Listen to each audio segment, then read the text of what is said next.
okay, sweet, well, he's already itemized against him. You send your mid laner, already itemized against him. Your support, same story, right? You're not exactly going to send the Caitlyn up to try to gank this message. Quick, doesn't work Caitlyn like that. To gank.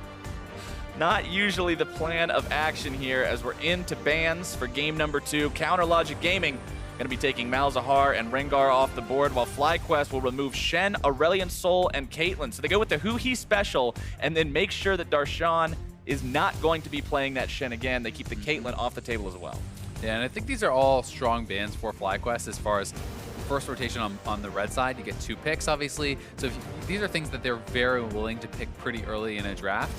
Lulu likely going to be the first pick for FlyQuest. Otherwise, they're gifting that over to CLG. We know they'll take it first round. Yeah, Lulu has been so hotly contested in very recent time. Just become one of the top picks out there by any sort of measure. All sorts of teams picking her up first and foremost. FlyQuest with 5 seconds left to think about it. And there's your lock-in.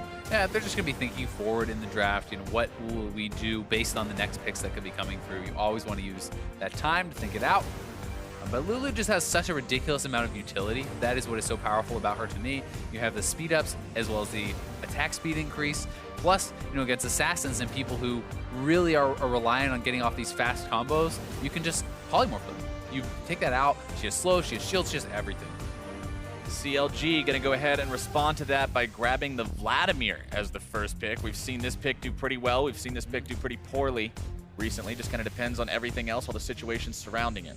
I mean, Huhi did well when he brought it out this weekend earlier. Obviously, we have seen some pretty rough games on it too, but I think Huhi has always been someone willing to play the Vladimir. When it was super, super meta, he was playing all the time and very successful on it too. Ooh, Thresh. Ooh, all right, we got Thresh. Aphromoo going to be going fishing for picks this game. Yeah, I mean, that's one thing about the Lulu. If there is something to knock, it's generally the laning phase of Lulu is considered a bit weaker, and you're certainly very vulnerable to those all-ins. But an early Camille here, likely for balls, but we have seen it flex around from time to time. That wasn't just an early Camille, that was a fast Camille. As soon as his pick came up, kaboom, that was in there, and they had that locked down. Ashe also going to be grabbed up, so they've got that same champion that we saw in game number 1, going to be making a... reprising the role, I should say. I mean, it's decision time. Do you match AD carries or do you match the top laner, right? If you pick Ezreal here, that's great. You have a strong lane, but then very likely Darshan will be targeted in the picks and bans in round 2. And Stixxay is somebody that's always in the conversation when we're talking about top 80 carries in North American LCS. And on a champion like Ezreal, a champion that has an incredible amount of outplay potential, that means I think we should hopefully be in for a pretty good show this time around, Azael. I don't know if it'll be as good as game number 1. Yeah, but it's hard to say. But I mean, Camille is one of the champions that has enough mobility to actually keep up with the Ezreal, right? You have such ridiculous engage range. You can't actually arcane shift out of the ultimatum, out of the ultimate. So there is certainly the lockdown to kind of counter that a little bit. Camille's got enough mobility to deal with a lot of things in the game. I know you are super triggered by this champion. Camille's got enough mobility to outpace Usain Bolt. Let's be real with ourselves right now. Elise banned away in phase 2, keeping that one away from Moon. We saw how well Xmithie played it in game number 1. They're not going to give Moon the opportunity to try to match that. Olaf banned away by FlyQuest. Both teams with junglers left to pick in this second phase means plenty of jungle targeting may be our reality. Yeah, it certainly could be. At the same time, you have to think, what do you get the most out of taking away from these players? And when someone has a big champion pool, sometimes throwing all the bans doesn't really make sense. But throwing one of what you consider to be their strongest or what you consider to be a counter to what you want to pick, those types of things can be very good. Well, no Orianna this game either. 10 seconds left for FlyQuest to decide the last banned champion for game number 2. I mean, Hai has had a great Orianna this year. Yeah. Some of his best moments have been on the champion. That champion, and then the other one that comes to mind was Corki at the beginning of the split, back when Corki mid was a really big pick. Hai was one of the ones just making those great plays on it. Before everybody else did it, before it was cool, Hai was in there. He's the hipster Corki. But now Corki's not really a factor anymore. Lee Sin banned away by FlyQuest. The CLG thinking about what is going to be this 4th pick. I mean, 5 jungle bans between the two teams there. So definitely some heavy targeting, but Gragas still up. So CLG can easily grab that over for themselves. That can go top or jungle because both of those are still available. And I like that for CLG because it gives them so much flexibility. It really tells FlyQuest nothing going into their last round of picks. So CLG can say, hey, okay, this is going to go there, that's going to go there. We want to switch or not. those information mind games can really go a long way when you're trying to imagine exactly what last 2 picks you need to make this comp work for FlyQuest. Because this isn't a game you can drop. You drop this game, the series is over, you go to 1-8 in the past 9 matches. That's not a preferable solution to the problem that is this series, as Altec will pick up the Syndra for high. 1 left to go for FlyQuest. 1 final piece of this puzzle to set into place, and Moon is going to be breaking out his trademark. Yeah, the Eve, he's had some really good games on it. Definitely a very snowbally champion. You have to play the game differently when an Eve is around because the regular vision wards do not actually spot them. You have to have those pink wards down to be able to track him. You have to get deep wards into the opponent's jungle to be able to see when he's on your side of the map. Poppy being hovered now by CLG. We've kind of seen her fall away a little bit, seen other tanks instead, Maokai's and Nautiluses, but the thing is about Poppy, she can deal with Camille. Even before the Camille nerfs, we saw some games where this was a trade people were willing to make. CLG famously made this trade and it fell flat on its face, where Darshan had one of the worst Poppy games I've seen in a while. We'll try not to remember that one. But he's looking for some redemption flowers. He's trying to wipe that clean out of our memory. Gotta come back and make sure that he leaves a shining impression this time around. He's like, no, the first one, that was just kind of a joke. That's showing you how not to do this. The second one, the warm-up. That's where we really leave that imprint on people's minds, but everything is locked in. All 10 champions ready to go here in game number 2. A lot on the line for FlyQuest. Remember, this is the one of these 2 teams that is currently slightly lower in the standings, and we mention it almost every time we're going on air these days because it is such a huge issue. Just this massive melee in the middle of the pack with so many teams still vying for those playoff spots. Yeah, I mean, we only have a couple of games left in this regular season for all these teams, and you know, below P1, it's pretty much anyone's game for the playoffs. Yeah. You have Dig, Immortals, even teams like Echo Fox, you have FlyQuest, you have CLG. There's so many teams competing for those last couple spots. Well, today we're gonna find out if Counter Logic Gaming or FlyQuest gets 1 step closer, but the problem for the other team is letting somebody else get 1 step closer puts you 1 step further away. And after this week, there's only a couple steps left to take, Azael. We're at the end of the course. The finish line is right in front of us. Yeah, you don't want to finish last. Definitely not. That's when you get the participation ribbon. You don't really want it. Man, that's the feels bad trophy. Yeah, nobody, you don't even. Who even wants the participation? I don't even want the participation ribbon. Might as well just read "You tried." Nobody wants one of those. Game number 2, though, launching into Summoner's Rift. Everybody just chomping at the bit to get out of the gate. We'll have to see if this Camille pick works out for FlyQuest or if the shutdown potential in the Poppy is going to be realized this time around for Darshan and CLG. Darshan's definitely got his work cut out for him if he wants to have a game as impressive as game number 1. Yeah, he's running it back with the triple rejuve bead start. Gives you so much sustain in lane, but FlyQuest looking to set up a little bit of an invade here, get down some vision, try to stop Xmithie from being able to take those wraiths so easily. Moon getting close. Remember, Evelynn has the yellow exclamation point above her head. It means, okay, somebody might be seeing you soon. Red exclamation point above her head. You're seen. You're discovered. Bad news. Phase 2. Red alert. Red alert. Moon not going to be spotted out, though. Going back towards the bottom side of the map, 1 ward was placed in that tri-brush by FlyQuest, so they're going to see Stixxay and Aphromoo kind of hanging around there. Just like you pointed out last game, Azael, both supports going to be running Ignite again this game, but also both mid laners with it. Yeah, one change you can see here, a lot of people like Thunderlords on the Lulu, but Lemonnation is going a little bit more defensive with the Wind Speaker's Blessing here. And that sometimes can be a nod, things like this, to how much kill potential there is in the other bot lane, right? You don't always want to be up there trying to get that 3rd hit, because if you get hooked, you're going to lose that trade pretty hard. You get hooked, you get flayed, you're not probably dead. Yeah, you're going to be having a really bad trading experience. FlyQuest coming in, though, they're trying to pull off the same play that Huhi did last time, steal away some of the Raptors. You just need 1. You got 1. That's all you got to do. Walk yourself away. That kind of ruins the whole goal of starting with the Raptor camp, so it'll at least slow Xmithie down a little bit. Certainly can. Auto attack trading, fun times. Yeah, this is a lane that I think it's very explosive, simply because I think if left alone, Altec and Lemonnation should be able to win this lane as far as pushing it in. They have a really nice poke under the turret. They can be very, very annoying with that. But CLG always has the potential to get a quick kill. If you can actually pull off an all-in, it can be very, very scary if the Lulu gets hooked. And Also, the gank assist for Thresh is unparalleled. You hit a hook, or you simply throw back your lantern, flash in and fillet. The Gragas comes in, so they have to kind of measure their aggression. They can't play too crazy. Speaking of aggro, Balls utilizing the fact that he's level 2 and Darshan is only level 1, jumping in there to find a little bit of damage onto his opponent. But there's a lot of potential in each one of these lanes for Moon as well. I mean, you've got Ignites in 2 different lanes. You've got Balls, who's got plenty of setup potential in the top side. Evelynn could go anywhere and potentially find some great success. Yeah, Evelynn certainly can.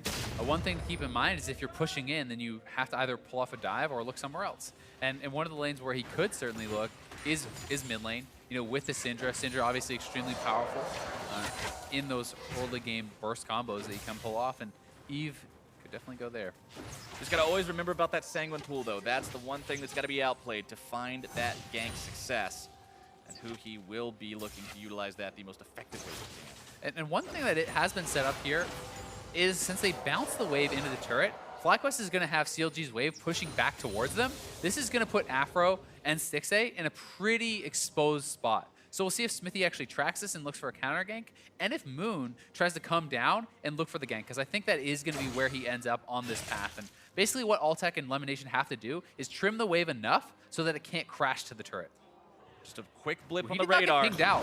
I don't know that they know he's here. No one pinged him. On the radar. He was only there for a second. Now Huhi gonna be forced to run away, trying to get himself to safety. Not gonna be doing it. First blood for Xmithie and CLG. Yeah, no one on FlyQuest I think saw that at all. There was no ping on the map from any player. They didn't know that the Gragas was there, and they're able to execute that gank. And now Moon is gonna have to cover mid lane because of this, so he can't even try to pull off something on the bot side.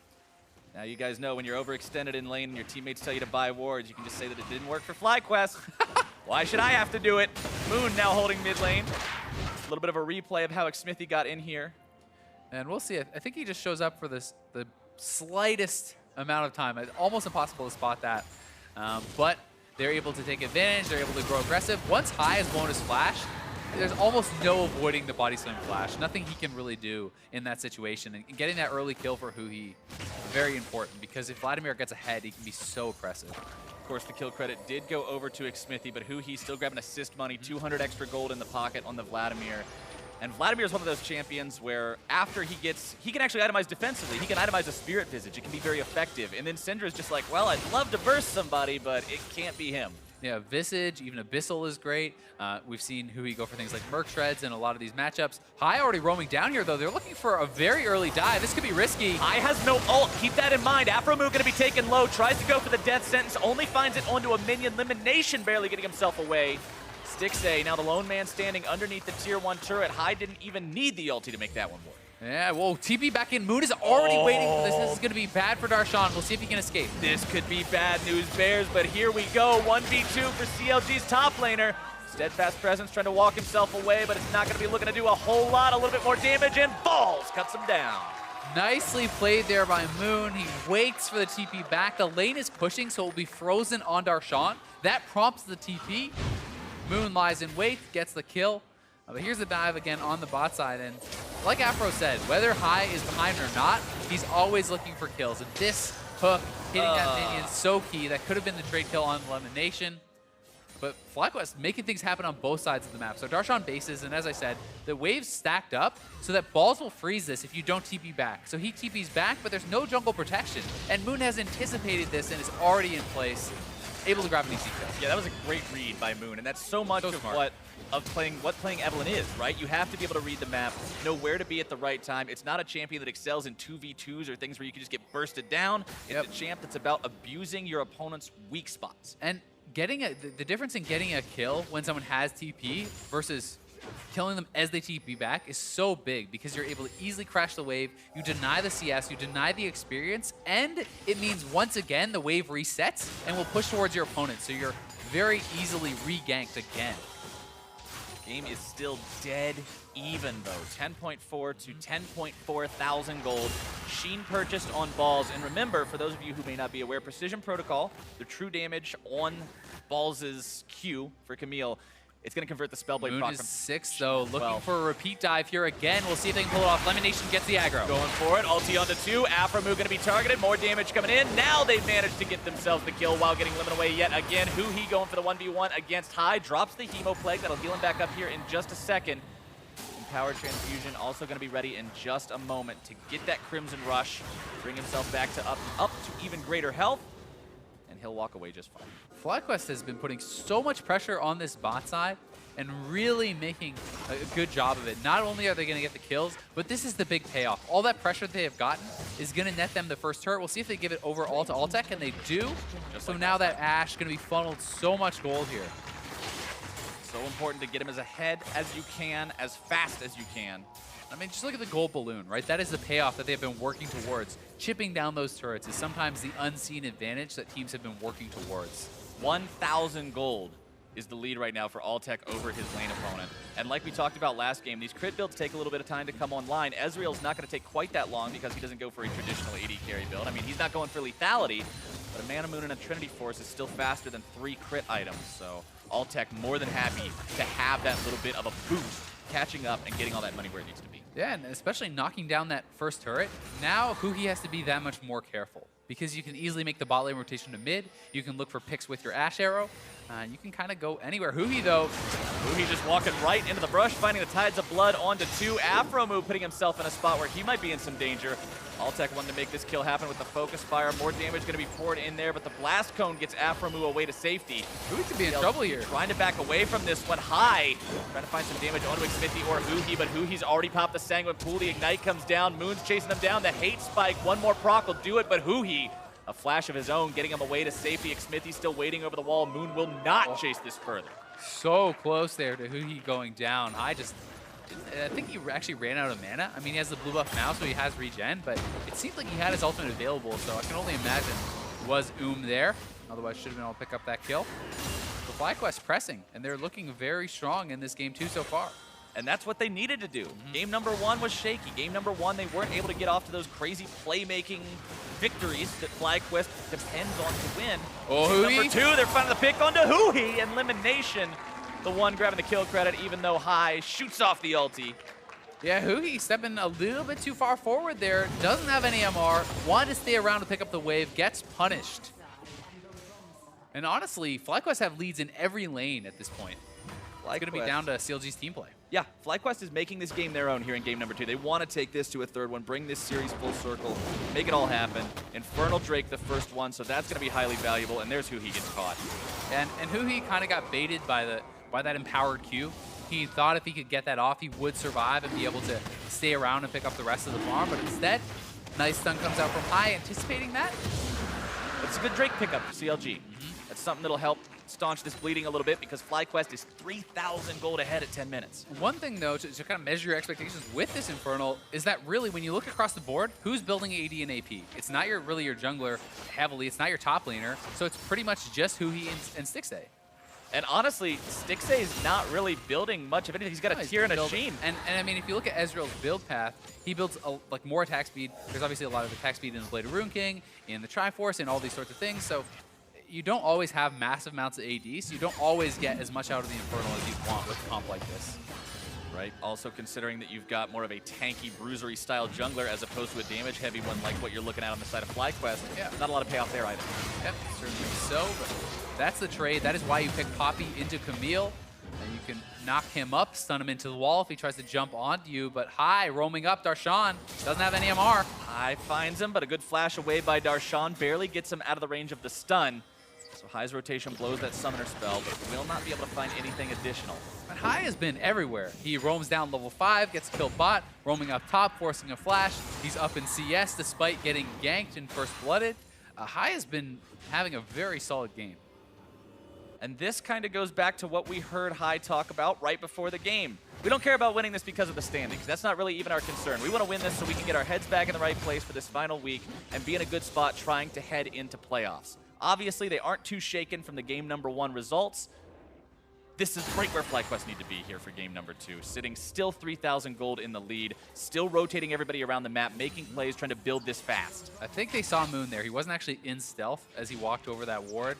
But CLG doesn't really have the pieces in place to hold on to this turret, so it's going to be even more gold going FlyQuest's way. Darshan's going to try to disengage these guys from the turret in time. It's too late. But they don't have to clear. They can't get rid of it. Darshan now going to be stunned up. Falls right into the fight, trying to find the damage. Going to be chain CC'd though, slammed up into the wall. Darshan looking to make the moves. Problem is, no mana, no chance. they grab yet another kill for FlyQuest. I mean, they start to back off. By the time they're making the defense on the turret, it's already dead. And then how do you win that 2v3 in the situation they're in? So, honestly, overestimating their strength from CLG. They give up not only the turret, but they give up a kill on top of it. And FlyQuest is really in such a good spot now. I think that CLG has kind of thrown a couple easy ones over their way. CLG just not looking like the same team that we saw in game number 1. We applauded them for teamwork. We applauded them for coordination. In this game, they just always seem to be a couple of steps behind. They certainly have, but there are ones with very strong team fighting, obviously. They do have that still in their back pocket, and the game is not out of reach by any means. The one dragon going their way is something to work off of, but FlyQuest definitely in the enviable position. And maybe this is just FlyQuest. I mean, we've seen FlyQuest have inconsistencies in series in the past. We were talking about how they are in a slump in terms of what they're actually winning in terms of series, but the last match they played was against TSM. They went 1-2 in that. Game number 1, they looked great. They smashed TSM. And in the remaining 2 games, it didn't exactly go their way. So maybe this was the first one was the get smashed game, and now it's time for the smashing. I mean, part of it is really that FlyQuest makes risky plays, right? They make risky plays all the time. And when you make risky plays and they pay off, you often can smash your opponents. You can take big advantages from that. But if you make a risky play and it falls flat on its face, such as the Baron play last game, it can go the other way pretty heavily, right? So when you're spending a lot of time up topside as Moon, you're camping for that TP to come back in. When he TPs in, you look like a genius. If you wait around forever and he walks back to lane, you wasted your time. If you roam down bot lane as high at level 4, level 5, and you get a kill, wow, that's brilliant. If you don't, then once again, right, it's risk versus reward, and they take a lot of risky plays that have a high reward. In this game, they're all paying off. Very heaven or hell play style, and right now, everything is coming up heaven. As they're gonna die. The arrow on to Stixxay, and he is out of there. Flash away from High to prevent any sort of a counterattack. The tier 1 turret now under pressure. They're coming around with balls from behind. Xmithie with no mana. He's not going to be getting out of this one. The ultimatum is issued, and his fate is sealed. Huhi has been able to find his opportunity in the middle. Hemoplague procs onto so many different FlyQuest members. They've got to retreat, but they still win out. Oh, that was a crazy combo from Huhi. Only ends up getting the 1 kill. Still a great play from him, but FlyQuest taking heavy advantages so far ahead for this early in the game. True shot barrage! You get points for accuracy. Yeah. I didn't want to be the Debbie Downer, but it was never going to kill me. It was never going to kill anything, but you can't ruin the anticipation. Still hype, though. Still hype. He was able to hit it from that far away. He knew where they were waiting. FlyQuest, nice arrow there onto Stixxay. The burst combo to follow it right back up. Was a good ultimate from Xmithie to break things up and force High to flash. And once again, though, it's overstaying. The turret is low. It's not very defensive. And Huhi pulls off a nice play. The E flash, ult on everyone. Proto Belt comes in. They're able to pick up 1 kill, but the rest do escape. Tragically for them, though, that doesn't happen until they've already lost 2 people, until they've already lost a mid lane turret. So it's still a FlyQuest victory. It's a couple times in a row now. CLG need to be careful. Okay, great. Stixxay got picked off. That's too bad. You now have to sacrifice that turret. You have to back up. You just accept that it's gone. Because if Xmithie and Aphro and everyone is healthy and still have their cooldowns when Huhi comes around, maybe you can make a play. Yeah, it was just CLG making a couple mistakes on the back end of it, trying to make up for those afterwards and getting a little bit, but overall, FlyQuest is just finding their opportunities. They're pulling the trigger every single time. Now, Ocean Drake is up. You're seeing a little bit of vision around there from CLG for the time being, but a lot of people hanging around this area. Yeah, I mean, Aphro talked about it in the interview. High will force you to make decisions every single time he comes out of base. And if you make the wrong one, FlyQuest is going to get the lead. And that is what this game has been so far. And now they have full control of the Dragon area. They're going to be starting it up. I don't think the CLG can really contest this. They do have a ward down on it, but we'll see if they move Darshan down and want to try it. CLG yielding control over that area completely right now. Moon very far forward, utilizing the invisibility to keep track of people as good as he can, but Darshan's going to be stunned up. More damage coming through. The burst comes through. That was so good from High. So Darshan looked for the flash stun on the wall. High simply knocked him back out of it, wasting the flash. Great play, great reactions from High. Summoner spell burned for free, feels good, and now FlyQuest can start up on Drake. CLG still wanting to fight it. Xmithie going to be caught out, stunned all the way, all over the place. Nobody goes over the wall to chase him. They don't quite have what they need. Darshan knocked out balls. They're going in. Trying to make some kind of a play. Huhi's going to be killed first.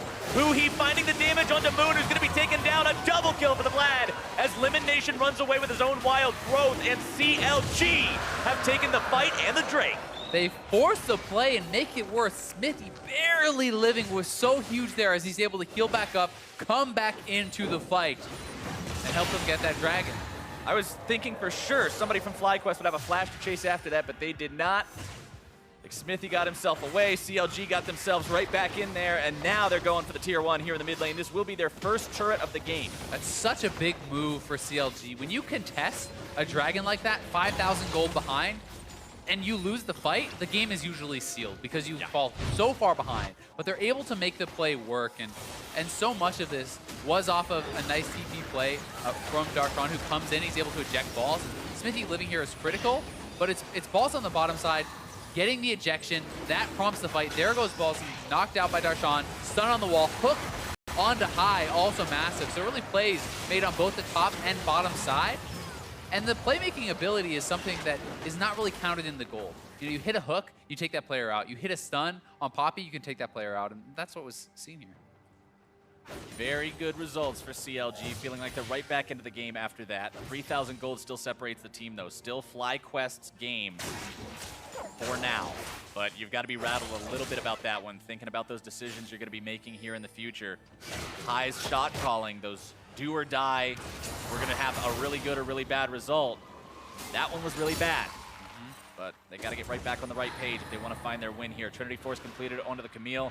I mentioned very briefly earlier that means a lot of that Q damage is going to be converted into true damage, which is very scary even for Darshan. Remember, Poppy's tankiness, a lot of that comes from the extra armor and MR on Steadfast Presence. Let's see what balls can do here.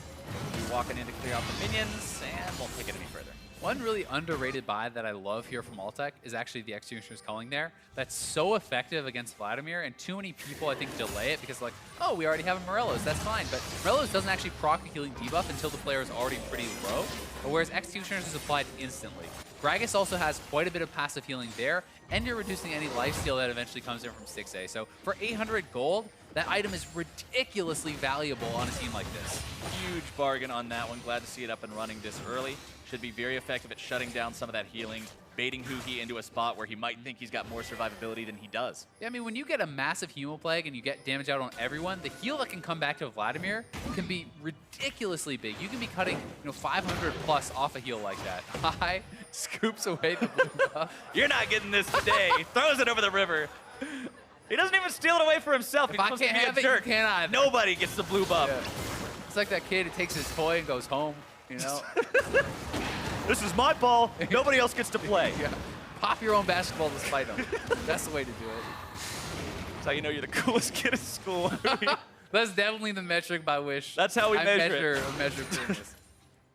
Who you and he I, finds not that cool. No. We're not able to pop the ball. But Huhi was, if only for a moment. Huhi went ahead and brought one back, got himself the blue buff now. CLG still looking for chances to get themselves back to a spot where they're on even more even ground with FlyQuest. They've stopped the bleeding. Now they just got to level things back out a little bit. Get it back to that 0 point. Start working with a game where they don't feel like they're leaning on that back foot so much anymore. Yeah, I mean, FlyQuest is certainly still in the lead. Moon, if he can pull off a good flank, can get so much damage down on this Eve. It can be pretty surprising when you see that come in. And they still have a lot of pick potential, obviously, with the AShe era too. They're looking for Aphromoo stunned up. Moon is waiting right there. The damage is down, and he's got no way out. Just like that, nicely played. Hit the arrow, get a kill. Now forcing on this turret, but good wave clear comes out with that Ezreal ulti. Darshan trading well here on the balls, but they're looking to get a kill on Darshan with that ultimatum. Darshan trying to use the Poppy ulti, but it's going to be interrupted by the Wild Growth knockup. Good move. Oh, Huhi getting himself bursted down, tries to take Xmithie with him. Not going to be able to do it. Stixxay trying to find the damage. Huhi going to be slowed. Hemo Plague down into multiple members, but it's Huhi who's shut down, and Balls is running wild. Precision protocol into the double kill, getting that one for himself. Altec, a couple more auto attacks are going to finish Xmithie off too. It's going to be a 3-for-1. FlyQuest might just be able to make it 4, but I think Darshan's going to be okay. I mean, in the long play, it was 4. They started the play by killing off Aphromoo, so FlyQuest doing very well there, and Huhi coming around onto Huhi, flashes out, but they are able to catch back up. Body slam flash from Stixxay, or sorry, from Xmithie there, very, very nice. And then Stixxay going aggressive onto Altec. But this is the key thing here. Bursting down Huhi was so well done. They land the stun, Eve goes in, killing him off before he can get his Q off, the transfusion, plus the ultimate heal is what turns that fight. So when you go for the Vladimir, you need to burst him down, and FlyQuest executed it very well.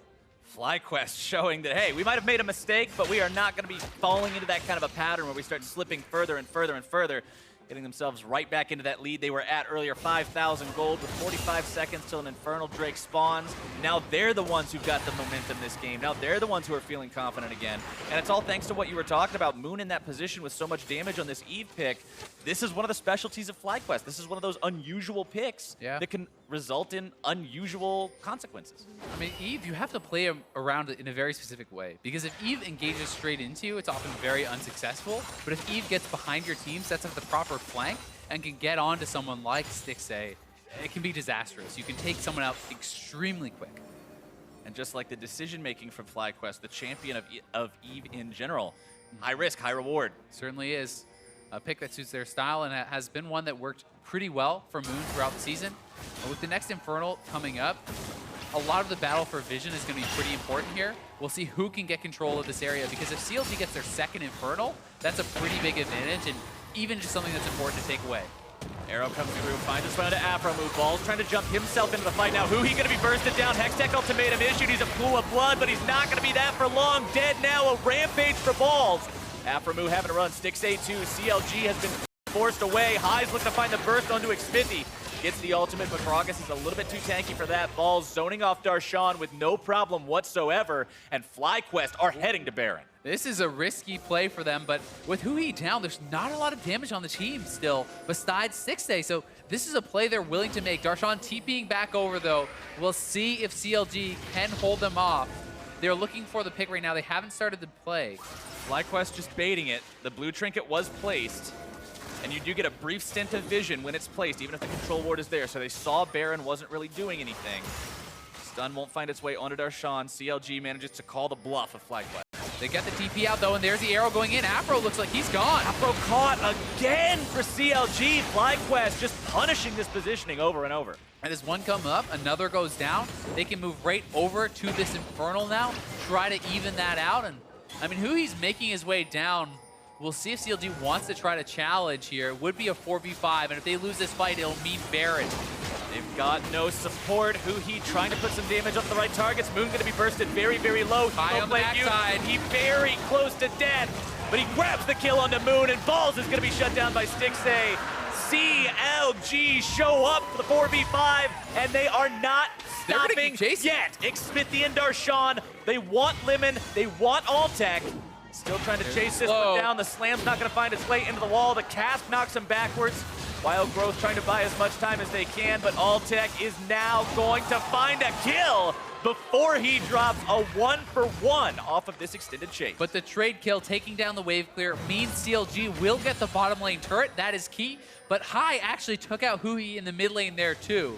So duels going on all over the map. Such an explosive game. But again, CLG comes up big at the Dragon. And what did Aphro say before this match? It's going to turn into one of those 30-kill things. The bloodbath. 30-kill bloodbath. Here we go, ladies and gentlemen. A replay of that solo kill. And it has felt like High has been getting the better of Huhi in a lot of these fights. They're doing such a good job bursting him down. Hits the full combo, ultimate comes in, takes him down. Well played by High. And that's how strong the Ignite is as well. Ignite very potent for a lot of burst champions, but especially against a healer. I've got to say I'm a little surprised that Huhi's not going towards Azonias with how much he has been getting focused in these team fights. That is so big, because if you focus everything on the Vladimir and he lives to have all the healing come back from his ultimate, you often fail that team fight so hard because you invested the resources in. But he's still going a bit more of an aggressive build. Obviously, Leandries has some health on it, but I think Zonias would make a lot of sense in a situation like this. Yeah, there's a big difference between some health and the ability to go totally invulnerable for 2.5 seconds. Yeah, but it often gets you to your next pool, right? That's a lot of what Vladimir is rotating your spells, getting through those cooldowns, using that Aphromoo pick again. Aphromoo. So many arrows finding their way onto him this game.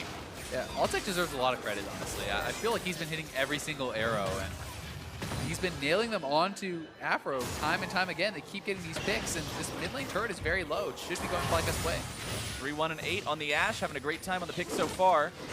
Now CLG having to defend against FlyQuest's push that's now rotating towards the bottom side. Balls have been keeping that shoved up because Darshan is just completely unable to answer him at this point. Ravenous Hydra completed means any of the damage that full tank Darshan would do is just going to be healed off. Yeah, especially if you can fight in a minion wave. You get so much healing off of that once you have that Hydra, and you continuously trade, you heal back up. Darshan can't really do the same here, and with Lemon coming over, this turret is gone.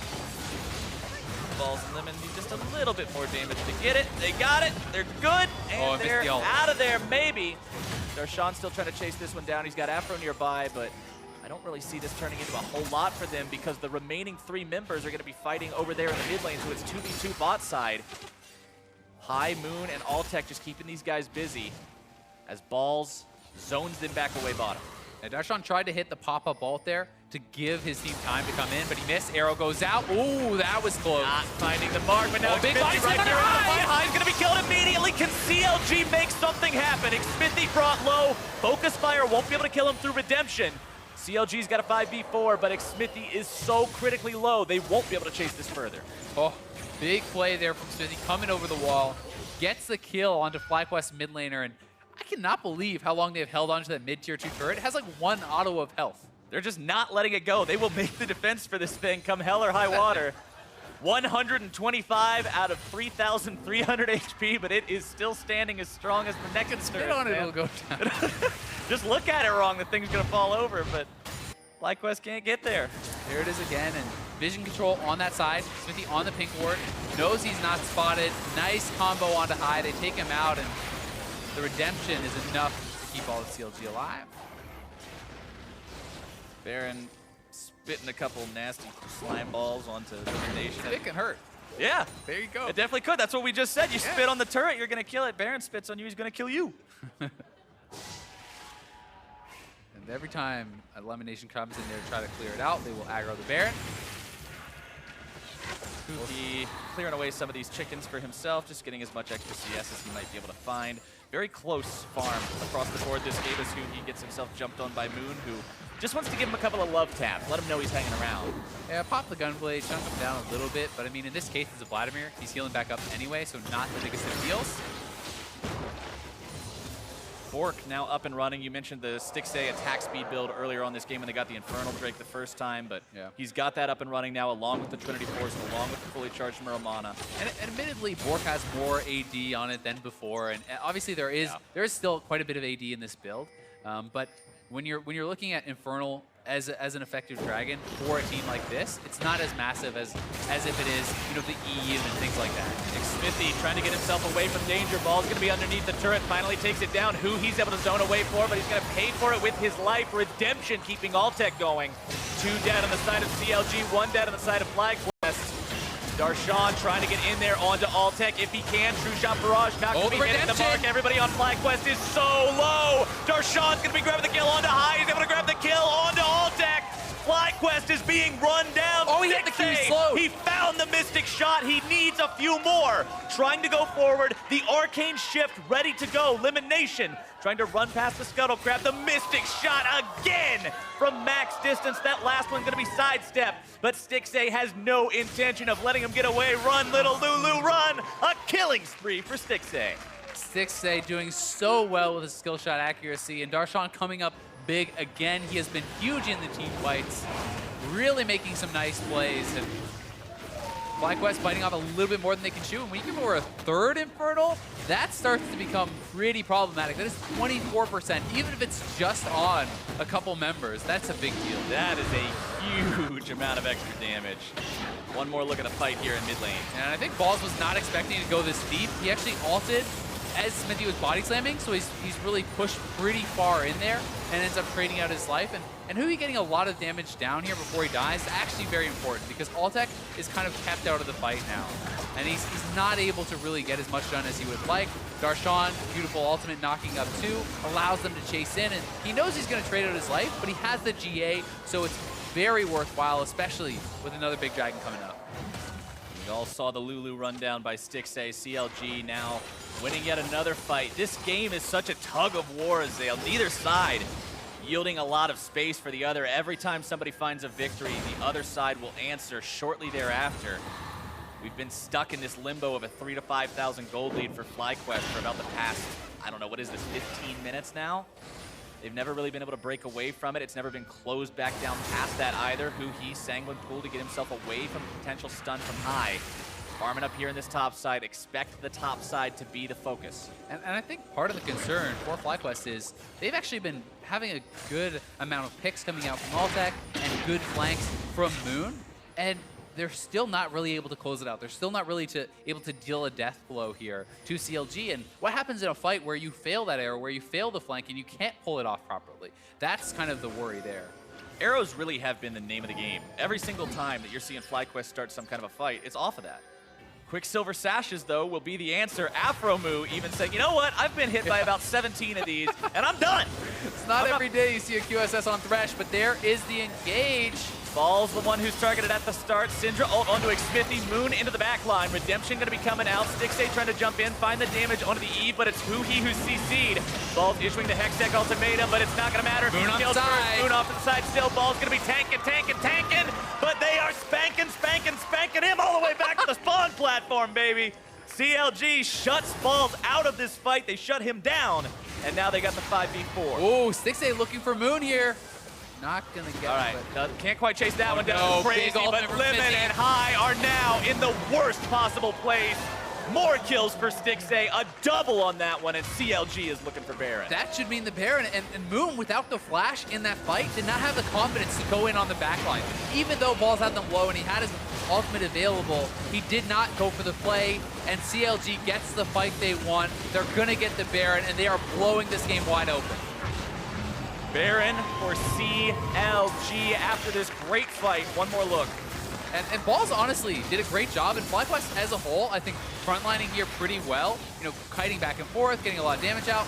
I do question High's ultimate onto the tank Gragas, but look at these members. They're getting kind of chunked out, and Moon was always here looking to go in, but did not have the confidence to actually fully commit to the fight as High gets ejected. And then on the back end of the play, High and Lemonnation get caught out. They're spotted on the ward. And when they go down, it's really a disaster for FlyQuest. They're just trying to be too cheeky. They hung around too long.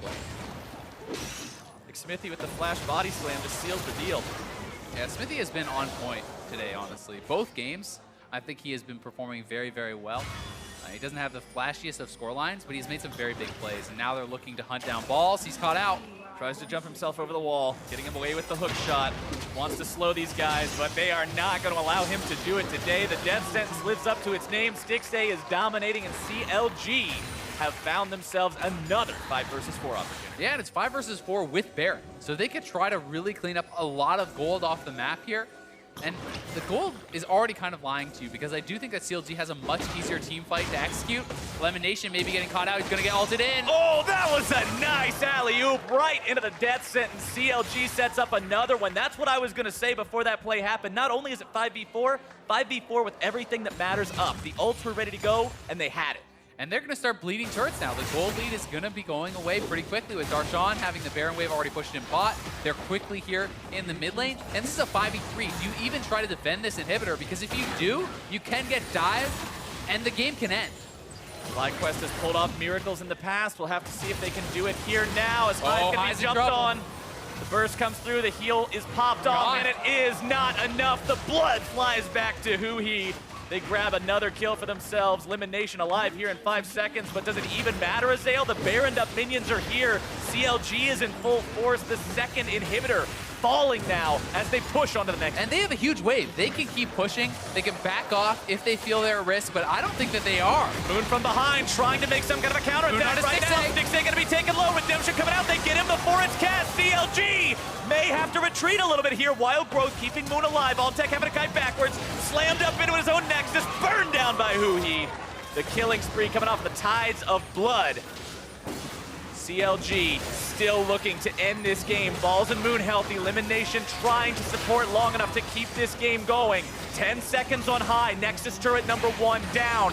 CLG chasing them all the way back into the spawn Moon in platform. trouble. Moon is gone. Balls coming up, though. trying to buy time. High now respawn. Has to somehow hold this line. Balls is into the back. Able to find the kill onto Aphro. I think they can hold on. We'll Darshan see. and Xmithie gonna be burned low. Gonna be brought down. High gonna be taken out too. Huhi getting himself that kill. But CLG has run out of time and run out of health bars. They can't finish the Nexus in time. They can't finish it. The GA is going to come up. Darshan going to die again.